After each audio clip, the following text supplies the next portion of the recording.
వల్లభనేని వంశీకి arrest warrant జారీ. ఏ కేసులో అంటే గన్నవరం ఎమ్మెల్యే వల్లభనేని వంశీకి విజయవాడ ప్రతినిధుల కోర్టు షాక్ ఇచ్చింది.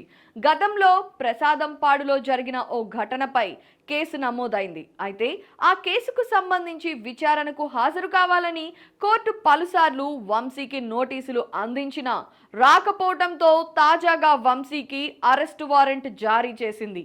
2019 సార్వత్రిక ఎన్నికల సమయంలో ప్రసాదంపాడులోని ఓ పోలింగ్ బూత్ వద్ద జరిగిన ఘటనలో మొత్తం 38 మందిపై పోలీసులు 4 కేసులు నమోదు చేశారు.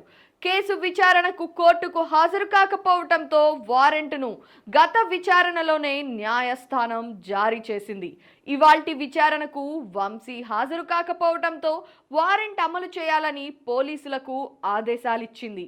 గత ఎన్నికలలో తెలుగుదేశం పార్టీ తరఫున గెలిచిన వంశీ ఆ తరువాత వైసీపీలో చేరారు. టీడీపీ అధినేత చంద్రబాబు, లోకేష్తో పాటు ఆయన కుటుంబంపై దారుణమైన వ్యాఖ్యలు చేసి వివాదాస్పదంగా మారారు.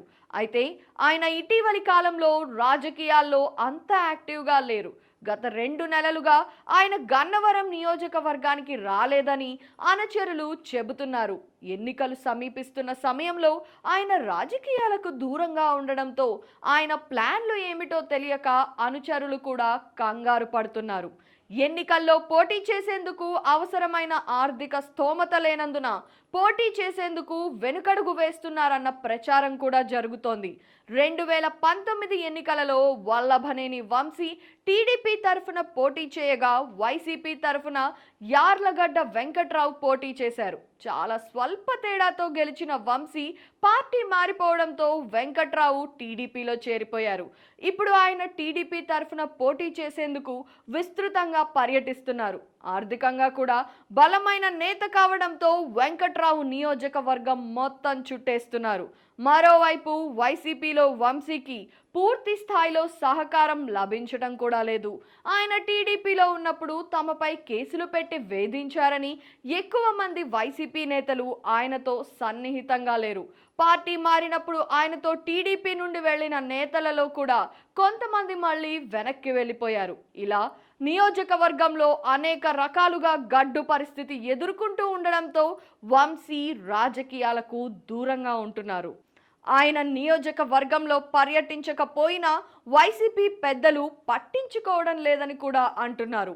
అసలు విషయం ఏమిటి అంటే గన్నవరం నుండి పోటీకి జగన్ వంశీ పేరును కనీసం పరిశీలనకు కూడా తీసుకోలేదు అని వైసీపీ వర్గాలే చెబుతున్నాయి. గత 2 నెలలుగా వల్లభనేని వంశీ అసలు నియోజకవర్గంలో ఎవరికి అందుబాటులో లేకుండా పోయిన పరిస్థితి ఎదురైంది. తెలుగుదేశం అగ్రనాయకత్వంపై వంశీ చేసిన అనుచిత వ్యాఖ్యల కారణంగా రాజకీయాలతో సంబంధం లేకుండా ఆయనకు మిత్రులుగా ఉన్నవారు కూడా దూరం అయ్యారని తెలుస్తోంది. ఇప్పుడు గన్నవరంలో వంశీ ఏకాకిగా మారిపోయారని, ఆయనను కలిసేవారు కానీ పలకరించేవారు కానీ లేరని అంటున్నారు. అన్నిటికీ మించి వంశీ తనకు ఆప్త మిత్రుడిగా చెప్పుకునే గుడివాడ ఎమ్మెల్యే కొడాలి నాని కూడా వంశీని పట్టించుకోవడం లేదని అంటున్నారు. ఇలా అన్ని విధాలుగా ఏకాకి అయిన వంశీ అరెస్టుకి సిద్ధంగా ఉన్నాడు.